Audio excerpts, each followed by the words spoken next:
चुनावी मैदान में असल में डेटा की क्या ताकत है?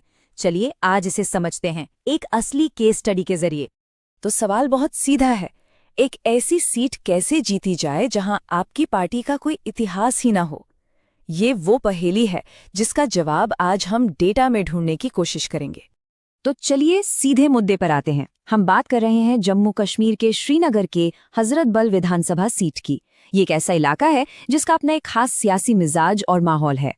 तो यहाँ की राजनीतिक पहेली असल में है क्या? देखिए, किसी भी राष्ट्रीय पार्टी के लिए सबसे बड़ी चुनौती यही है कि बिना किसी मजबूत लोकल बेस या जीत के पुराने रिकॉर्ड के वो यहाँ अपनी स्ट्रैटेजी बनाए तो बनाए कैसे। अगर आप यहाँ के हालात को देखें तो सियासत पर हमेशा से रीजनल पार्टियों का कब्जा रहा है।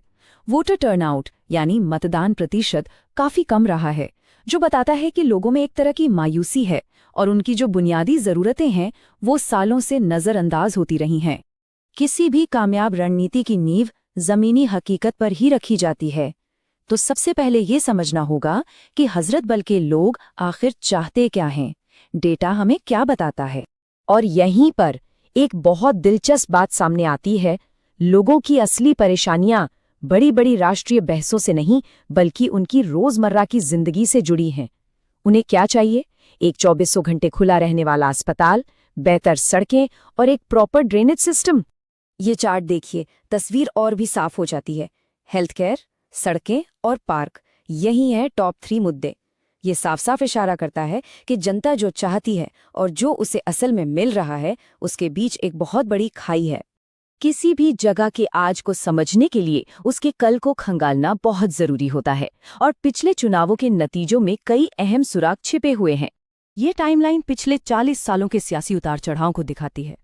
देखिए, 1983 में जब वोटिंग जबरदस्त थी तब एक पार्टी का दबदबा था, लेकिन 90 का दशक आते आते हालात पूरी तरह बदल गए और वोटिंग में भारी गिरावट आई। और हाल के सालों में तो सत्ता एक हाथ से दूसरे हाथ में जाती रही है, जो यहाँ की राजनीतिक अस्थिरता का साफ संकेत है। जरा सोचिए, एक दौर था जब यहाँ 81% से भी ज्यादा लोग वोट डालने के लिए निकलते थे। ये वो समय था जब लोगों की सियासत में गहरी भागीदारी थी, एक उम्मीद थी। और फिर तस्वीर पूरी तरह से पलट गई। 2002 तक आते आते ये आंकड़ा गिरकर सिर्फ 7% पर आ गया। ये जबरदस्त गिरावट असल में लोगों के भरोसे और उम्मीद के टूटने की कहानी कहती है। तो इस पूरे ऐतिहासिक डेटा से 3 बातें शीशे की तरह साफ हो जाती हैं। पहली, रीजनल पार्टियों की मजबूत पकड़। दूसरी, वोटरों की एक लंबे समय से चली आ रही बेरुखी। और तीसरी, हाल के दिनों में बढ़ती हुई एंटी इनकम्बेंसी यानी सत्ता विरोधी लहर, जो किसी भी नई पार्टी के लिए एक मौके का दरवाजा खोल सकती है। तो इस सारे डेटा मंथन से निकला क्या?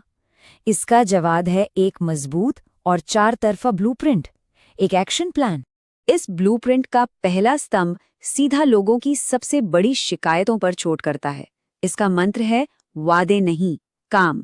मतलब अस्पताल और सड़कों जैसे ठोस नतीजे जो जमीन पर दिखाई दें। दूसरा स्तंभ है समावेशी कल्याण का। इसका मतलब है कि केंद्र सरकार की योजनाओं का फायदा सीधे युवाओं, महिलाओं और दूसरे जरूरतमंद तबकों तक पहुंचाया जाए ताकि उनकी जिंदगी बेहतर हो सके। तीसरा स्तंभ लोगों से सिर्फ दिमाग से नहीं बल्कि दिल से जुड़ने की बात करता है, यानी स्थानीय संस्कृति और विरासत का सम्मान करके और उनके त्योहारों और कार्यक्रमों में शामिल होकर एक भरोसा जीतना। और चौथा स्तंभ सुरक्षा और विकास को एक दूसरे से जोड़ता है। संदेश बहुत सीधा और साफ है, जब अमन और सुरक्षा होगी तभी तरक्की और खुशहाली आएगी। और अब देखिए कि कैसे वो 4 स्तंभ एक 90 दिन के एक्शन प्लान में बदल जाते हैं। पहले 30 दिन, तुरंत दिखने वाले काम शुरू करो, जैसे सड़क की मरम्मत या मेडिकल कैंप। अगले 30 दिन, बड़े प्रोजेक्ट्स की शुरुआत करो और उनकी प्रोग्रेस को ऑनलाइन दिखाओ। और आखिरी 30 दिन, जमीन पर उतरकर लोगों से जुड़ो और भविष्य का एक बड़ा विजन उनके सामने रखो। तो ठीक है, रणनीति तैयार है, प्लान भी बन गया, लेकिन अब हम आते हैं सबसे बड़े और सबसे मुश्किल सवाल पर। यहाँ असल लड़ाई 2 अलग अलग विचारों की है। एक तरफ है डेटा पर आधारित विकास का एजेंडा, जो अस्पताल, सड़क और नौकरी की बात करता है, और दूसरी तरफ है पहचान और परंपरा की गहरी जड़ें जमा चुकी सियासत, जो पीढ़ियों की वफादारी पर चलती है। लेकिन सिर्फ डेटा और ब्लूप्रिंट से चुनाव नहीं जीते जाते।